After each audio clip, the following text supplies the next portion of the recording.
nagyon röviden csak egy kicsit szeretnék bemutatkozni, mint most a gyíkműhely aktuális vezetője, és elmondani azt, hogy alapvetően én tájépítész vagyok, és az egyetemen az első 2 év unalma után úgy gondoltam, hogy szeretnék azért rajszakot is végezni, és mikor az István bácsinak ezt elmondtam, nagy örömmel, akkor mondta, hogy akkor már is kipróbálhatom a tudásomat, mert itt a gyíkműhelyben lenne segítői állás, úgyhogy úgy az egyetemek, a 2 egyetem mellett még délutánonként a gyíkbe is jártam, tehát így végül is ez a 2 szakma fogja hozni egy kis újdonságot a gyíkműhely életében, mikor én átvettem a vezetését.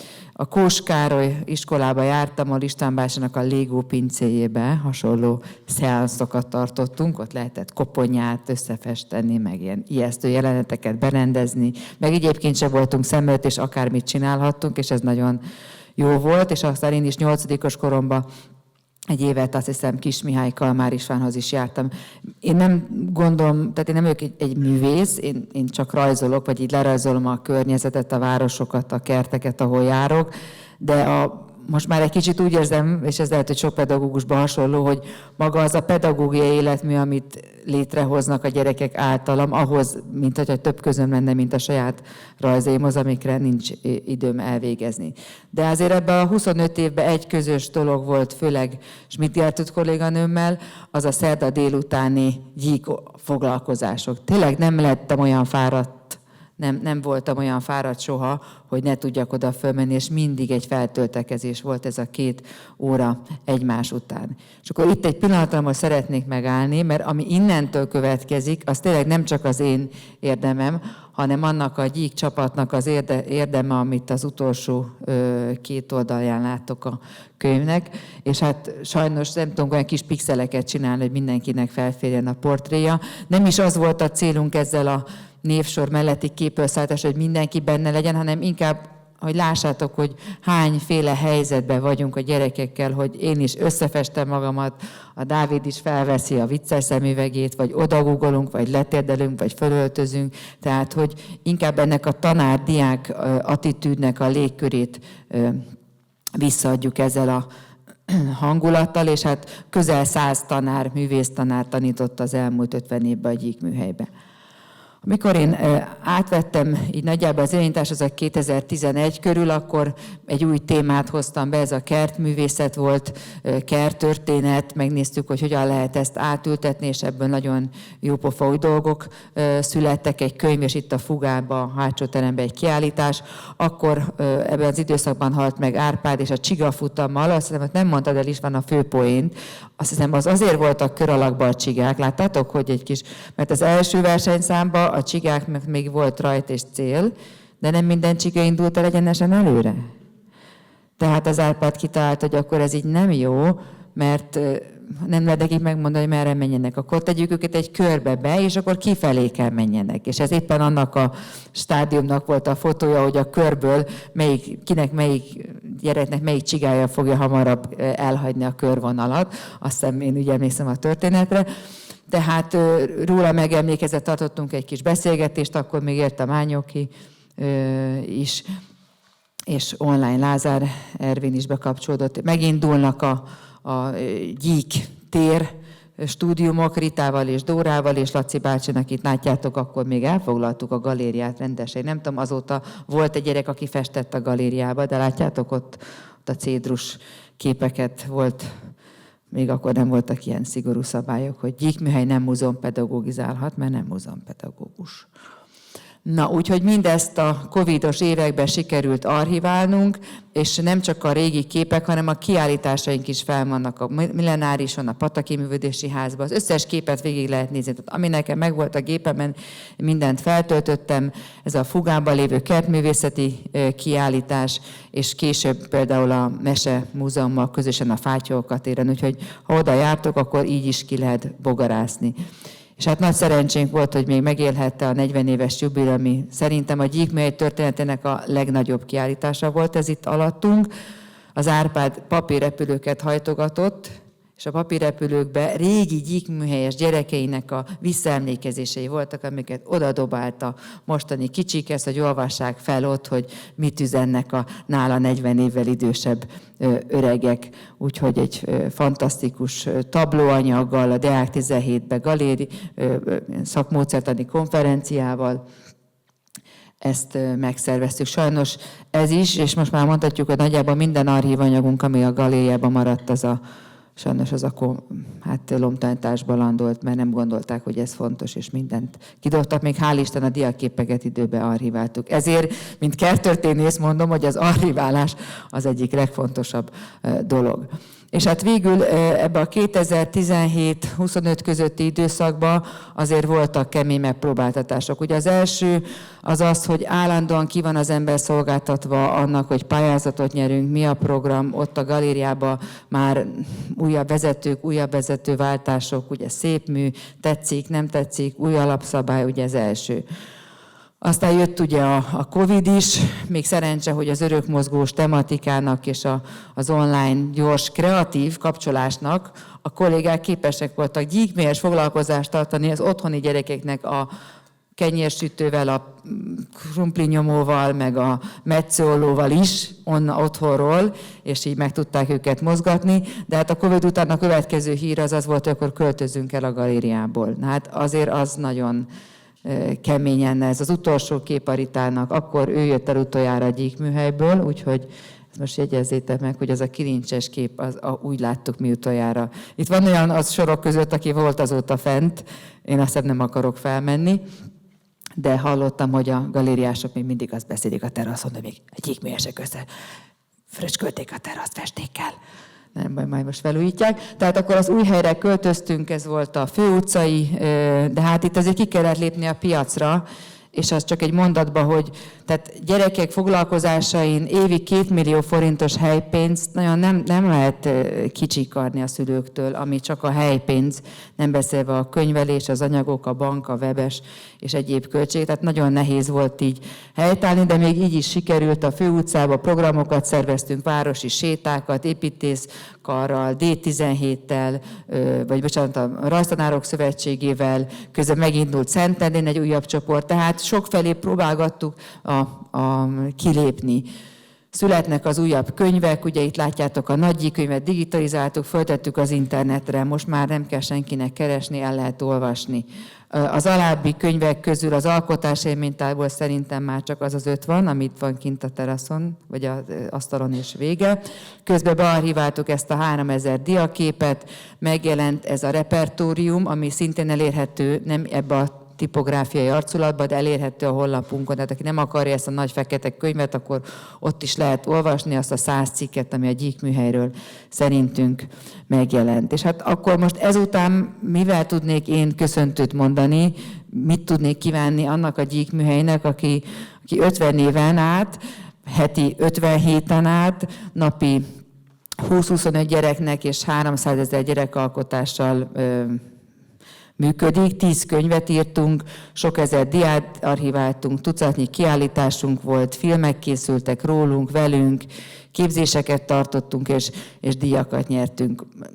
Igazából már ennél többet egy embernek se lehetne kívánni, 90 éves korában, és azon gondolkodtam, hogy én most akkor azt kívánnám, hogy minden gyereknek lehessen egy gyíkműhelye valahol, legyen az Szolnok, legyen az Sátoraljaújhely, vagy éppen Kemence, Kisfaluja, tehát, hogy valahogy annak megteremteni a lehetőségét, hogy a jövőben az ország sok-sok más pontján is hasonlók létre tudjanak jönni.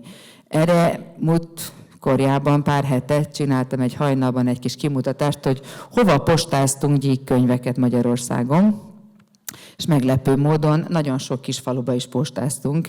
Nem tudom, ki van ott, nem tudom, mi van ott. A Kaposvár környékére rengeteget. Mi lehet Kaposváron?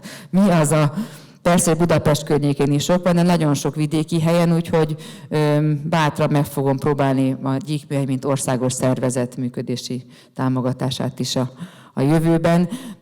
De hát, hogyha ezt vesszük, hogy a konkurenciánk az nő, de hát végülis mi volt a célja az Árpádnak? Nem az volt a célja, hogy a gyíkműhely legyen az egyedüli hely Magyarországon, ahol ilyet lehet csinálni, hanem pontosan az volt a célja szerintem, hogy ez minél több gyerekhez eljusson, úgyhogy ha így a könyveken és a módszereken és a képzéseken keresztül minél több tanárhoz, pedagógushoz, műhelyvezetőhöz eljut, amiről fog majd szólni a szünet utáni szakasz, akkor tulajdonképpen elértük azt a célt, hogy egy kicsit megreformáljuk vagy hát nem volt ez megreformáljuk, de hogy jobban a gyerekekről szóljon. És akkor konkrétan ennek az évkörtár könyvről szeretnék most beszélni, hogy mi adta az inspirációt. Hát ezek nem. Tehát ez adta az inspirációt, hogy így ne. Járok én is óvodába, meg iskolába, oda most nem engednek be, jobb is szerintem, mert szörnyet kapnék, hogy majd a Covid óta nem lehet bemenni, a faluiságokat se látja az ember. Jobb is, mert néha bemegyek, akkor rosszul vagyok attól, hogy mindegyik macska jobbra lógó farokkal ül a fán, amelynek szép naplementés képe van. És hát minden Magyarországon nincs az a dolog, ami ne az évkörhöz kötődne. Tehát ősszel el kell kezdeni falevél 1, falevél 2, sündisznó, mókus, makkok, és akkor valami még, és akkor jön a Halloween, akkor közül nincs hozzá, de Halloween, és ezek így szépen mennek, ezek az évkörös feladatok, és igazából ez annyira kitölti a hittanórát, a magyar órát, az mindent kitölt, hogy nem is nagyon kell gondolkodni, hogy bármi más lehessen csinálni. Úgyhogy az alapötletet az adta, hogy hogyan lehetne ezt mégis jobban csinálni.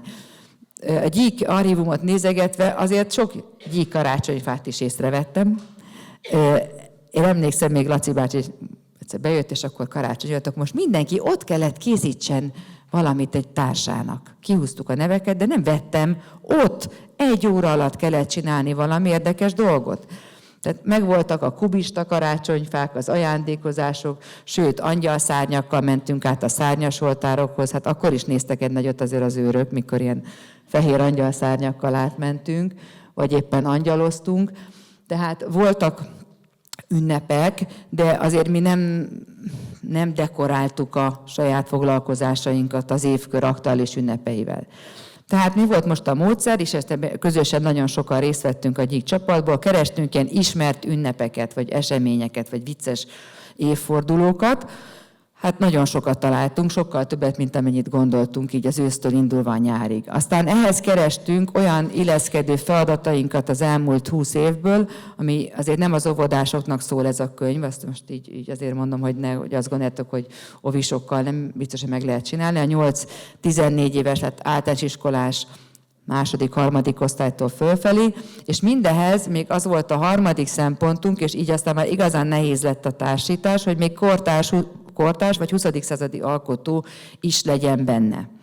Tehát egy gigantikus Excel táblázatunk volt, amin dolgoztunk, szűkítettük, tettük át a feladatot, ahhoz jobb alkotó, nem ahhoz jobb nap, tegyük át inkább oda, és hát ebből született meg ez a könyv, ami a szeptember 15-től indulva a nyár végéig tart, pont mint az iskola.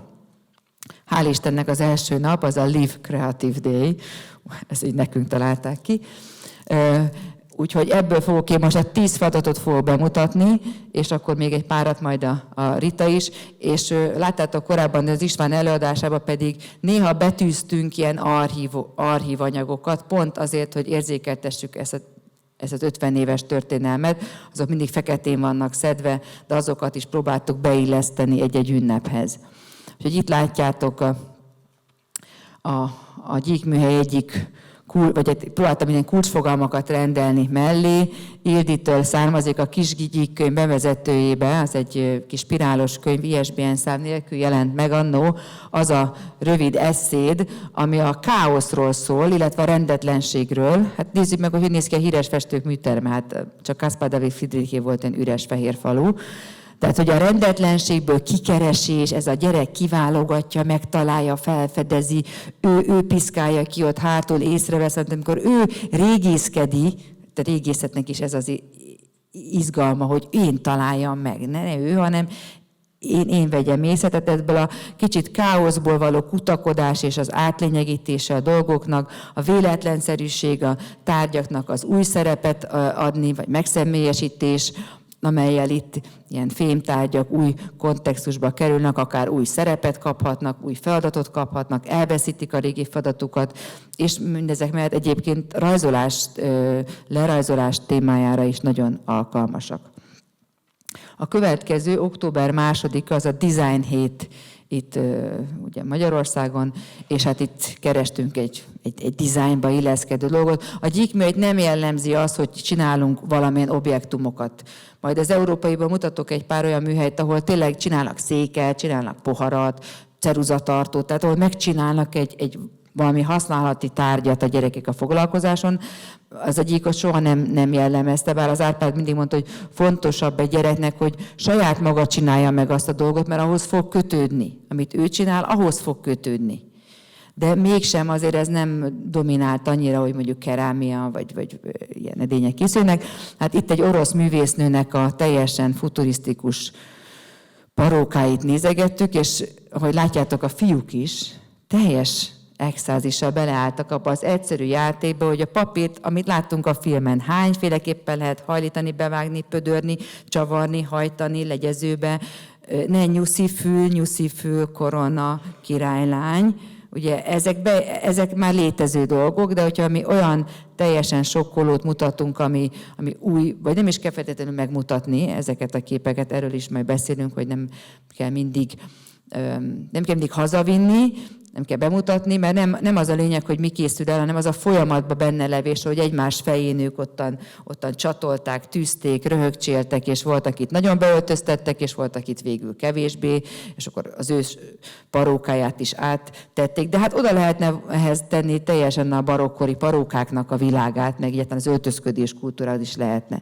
Tehát felszabadultan, humorral nézni magunkra, hogy ezt is lehet. Tehát annyira komolyan vesznek mindent a gyerekek, meg is stresszelnek a 4-estől, meg lányom osztályban az osztályfőnök mondta, hogy nem ad leckét, de már azt látja, hogy minden gyereket otthon a szülők annyira maximalisan neveltek, hogy az egész osztály sír a 4-estől. Tehát, hogy nem, sokkal több viccet meg humor belevinni saját magunk kikarikírozására is, és hogy egyszerűen annak a sokrétű lehetősége. Következő téma, október 18-a, a Magyar Festészet napja. Hát ez mondjuk sok témát lehetett volna passzottani, de hát akkor a vadakat választottuk, talán még meg ki is lehet ülni októberben. István bácsi mondta neki, Ajnácskám, festés, festetni a gyerekeket. Tavaly lefényképeztem a rajztanára a közösségében, a lányom temperakészletéből 2 szín volt egy icipicit megnyomva. Így hozta vissza nyáron a tubul. Tehát megveszem a Pannoncolor temperát, használjad, mondom neki, nyugodtan veszünk másikat. És elő se vették az iskolába. Akkor mivel festettek? Akkor ennyi festés történt a fél év során. Tehát, hogy festeni vastagon, nagy ecsettel, sokat, és van egy ilyen érdekes interaktív, hogy elolvassátok majd a feladatot, hogy itt a gyerekek a tiszta színekből festenek úgy, hogy 5 percenként tovább kell adni a festéket. Tehát jön a sárga, most akkor sárga a Duna. Oké, most megy tovább, most kék a háztető, mert most éppen az jött. Tehát ami éppen jött, nem te válogathatod a színeket, hogy mit szeretnél, hanem ami jön. És ebből jön egy olyan véletlenszerűség, hogy akár lehet, hogy az rózsaszín, és minden kicsit kifordul, mint ahogy a vadaknál is. A hangulatok is, ugye próbáltunk a sündisznóba, hogy mondtam, falevelekből kicsit másfelé elkandikálni. A japán művésznő, bocsánat, nagyon rosszul látok, Nakaya, Fujiko Nakayának vannak ilyen ködinstallációi. Én magam is láttam egy ilyet Oszlóba, tehát ilyen füstgépek, vagy ködgépek nyomják 10 percenként, és akkor megmozdul a szélre, és sejlenek a ködből az emberek, meg a fák. Erről szól ez az egyszerű papírvágásos feladat, amely hát sokféle szürke papírt kell hozzá választani, vagy keresni, és aztán elkezdik a gyerekek. Ez a finom irányítás, hogy először nem adom oda a sötéteket, csak úgy teszek, mintha most a legvilágosabb szürkékkel kezdjük, mert ilyen az erdő, a legtávolabbi legszürkébb, és ahogy ők vágják, és teszik, és ragasztják, akkor én majd 5 perc múlva hozom a kicsit sötétebbet, és a sötétebbet. Tehát a narának lehet ilyen titkos, kis apró küldetése, vagy ilyen rejtett előkészítések. És minden az a hangulat, ami nem konkrét, hogy falevél, sündisznó, azt csak úgy lehet lerajzolni, sündisznó képében lehet egy sündisznót, de egy ködöt viszont már nem tudja a gyerek, hogy milyen egy köd. Hát tudom, hogy milyen, de az mégis akkor pontosan nem tudom, hogy milyen. És ettől a ténytől kreatívabban fog tudni, nem fogják az előképek zavarni. Ráadásul, hogy Motkai konferencián mondtam, ez az A4-es csapdájában van az egész társadalom, tehát ami nem fér bele a mappába, a rajztanának, az nincs. Nincs kör alakú kép, nincs négyzet, nincs hosszúkás, nincs álló. Tehát, hogy egy kicsit kiszakadni már ebből az A4-esből. És mivel most farsang van, akkor azt gondoltam, hogy hozunk egy farsangi témát, tehát a bohócok, ugye az mindenhol megy. De most ezek a pironsorú, göndörhajú, cirkuszi bohócok, valljuk be, nem esztétikus látvány, de viszont itt van a Harlekin, ami egy nagyon gazdag, és anyukám még annól segített, utána olvasott annyi minden érdekességnek, hogy kerül bele ebbe a Comédie dell'Art csoportba. Mi az ő szerepe a Pierrot-val szemben, ki a Harlekin személyiségnek a személyiségjegyei, a kicsit fondorlatos, kicsit csalafinta, bajkeverő, de viccesen megmondja a véleményét, tehát hogy mi ennek a bohócnak a karaktere, az őse, az elődje, oda lehet rendelni természetesen hozzá Picasso-t, és ezzel a csavarral ki tudjunk a gyerekekkel lépni ebből a krumpliorú piros bohócból. Ugyanolyan testalak, rajzok ezek is, mint a korábbiakban, mutatok még minden párat. Tehát átlépni a commerce-ből, ismereteket adni. Hát a gyerekek ezeket megjegyzik, egy történetbe is akár idézve, ezek teljesen jól bele lehet őket, vagy át lehet ültetni, és akkor így egy szokatlanabb új mintát kapnak. De ezek itt voltak az archívumban a 70-es évek végéről, ugyanezek a képek.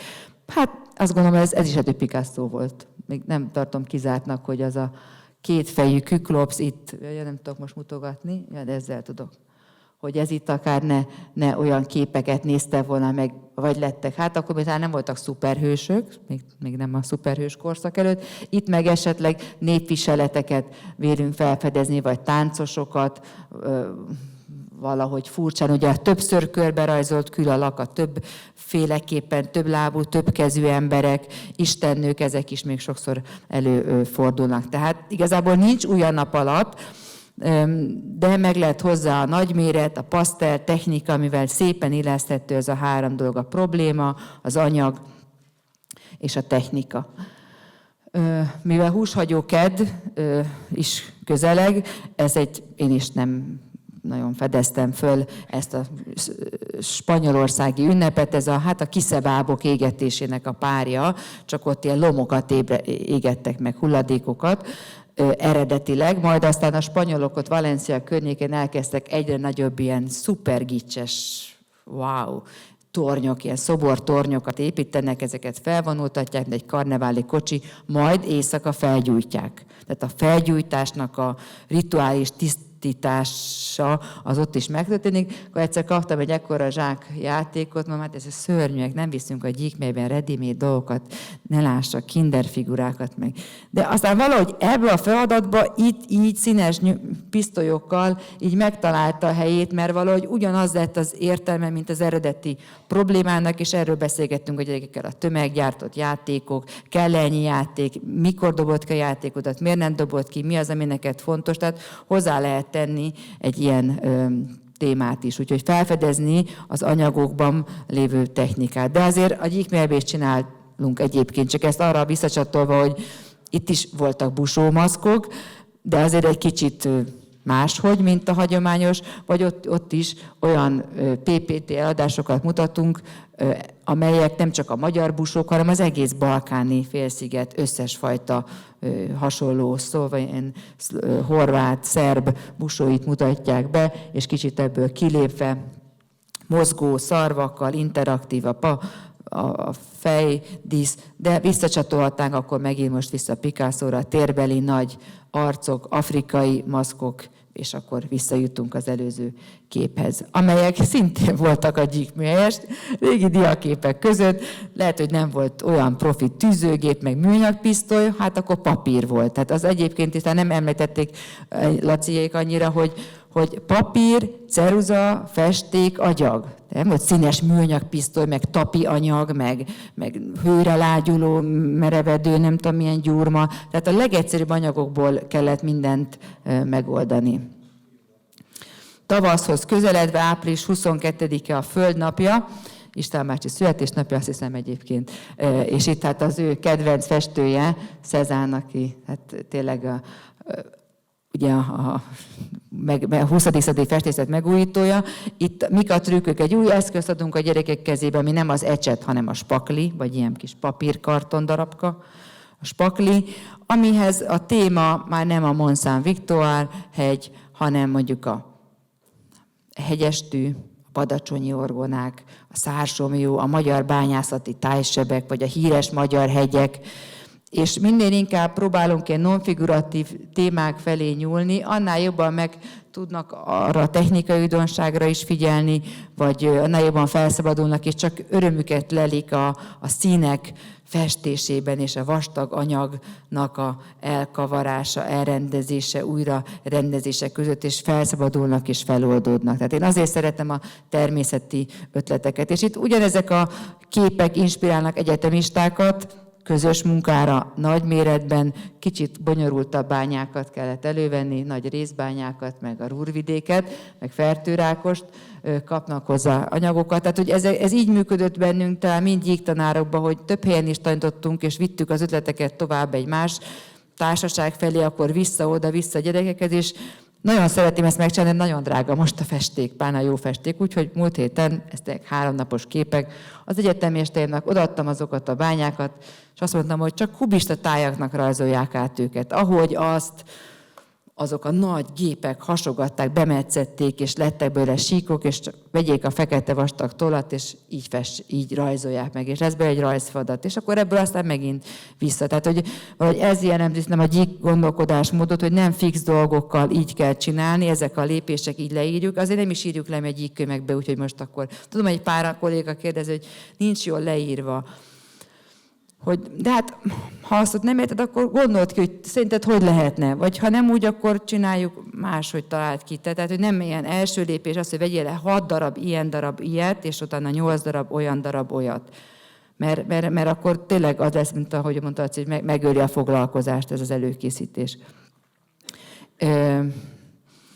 Aztán Poetry and Creative Mind Day. Ezt még bevezethetnénk Magyarországon is, hogy egy költészet napja körül a kreatív gondolkodásnak napja van.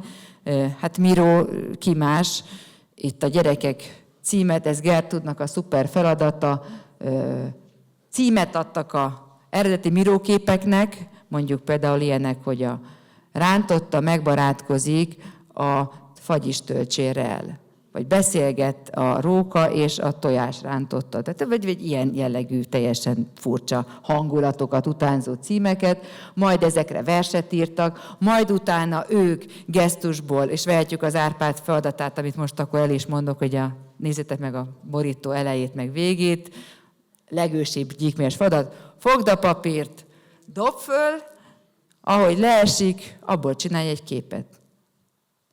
Ennyi. Ahogy leesik a papír, úgy dolgozzunk vele. Most talán így voltak itt is, először leestek a papírok, aztán nagy gesztusokkal festettünk, aztán még hozzá is rajzoltunk, és jöttek az újabb mesék és történetek, társművészetek, tánc, mese, közös alkotások, rengeteg gyerek nagyon szorongó. Ha azt mondjuk, hogy fest lovat, hát az iskolába egy ló vagy egy jegesmedve, hát biztos, hogy úgy jön haza, mint az én jegem, utálom a jegesmedvét, nem tudok jegesmedvét csinálni. Miért kell ezeket erőltetni? Egy ilyen közös alkotásban biztos, hogy mindenkinek sikerélménye lesz, és az egyes gyerekeknek az esetleges nem olyan jó rajztudása egyáltalán nem fog előkerülni. És hát ne használjuk azt a szót, hogy feladat, szerintem az Árpád sem használta ezt a szót, hogy most az a feladat a mai napon, az a feladat rajzórán, ehelyett inkább azt játsszuk ma a rajzórán. A festményeivel idézzük ide Szem Ádám Györgyöt is, aki azt hiszem egyébként elég ideges volt, mikor meglátta ezt az alkotást. De miután 10 év adtak korábbi képzőművészeti alkotásokat, anyukám hozta a minisztériumból, hogy nagy madaras naptárak maradtak meg Szem Ádám György festményeivel. Úgyhogy fogtuk, és csináltunk egy szuper csicsergő madárfát, ami egy nagy madaras modulnak volt a része.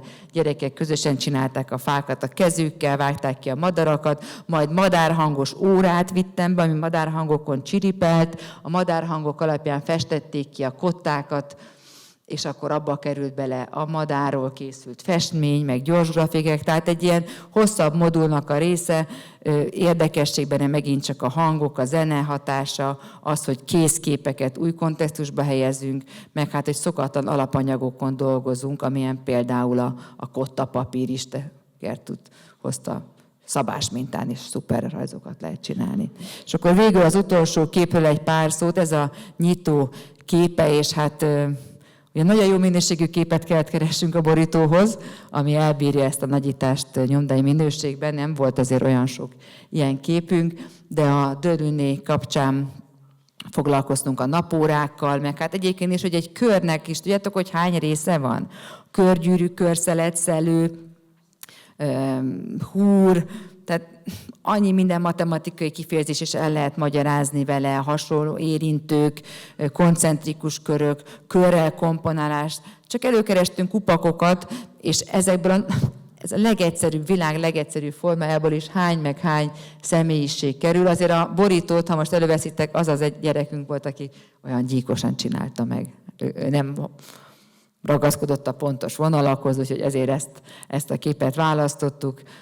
Ungvári Félix munkája, ma írtam az anyukának, hogyha ideérnének, még szeretettel várnánk őket egy tortára. Úgyhogy, és akkor abba kerültek bele ezek a napórák. Tehát azt látjuk, hogy a nonfiguratív témákat is szeretik a gyerekek, könnyebben feloldódnak benne, és szintant is lehet ugyanúgy magyarázni benne. És akkor végül egyébként, hogyha jól csináljuk, ez egy saját működő napóra is. Én egyébként csillagászkodok, úgy hobbiszerűen, és hogyha ez jól van beállítva, akkor ennek tényleg az árnyékvetőjét lehet használni. Úgyhogy az előadás végére igazából csak idézni szeretnék Istvántól, egy most már jobban érthető Kalmár Istvántól egy más jellegű szöveget, bár nekem nagyon tetszik a pocoknyulas is. Tehát, hogy a kreatív, esztétikai és manuális készségek fejlesztése, művészettörténet ismeretek bővítése, mert a teljes emberi személyiség kialakulásának, fejlődésének segítése volt a cél, tapasztalati egységben megközelíteni, bejárni, eközben előhívni az alkotó magatartás lényegi képét, az egész ember és az egész világ, egész kapcsolat. Tehát ez a Gyík könyv bevezetőjéből származik, amit javaslok kötelező olvasmányként minden mondjuk rajztanár leendő diáknak.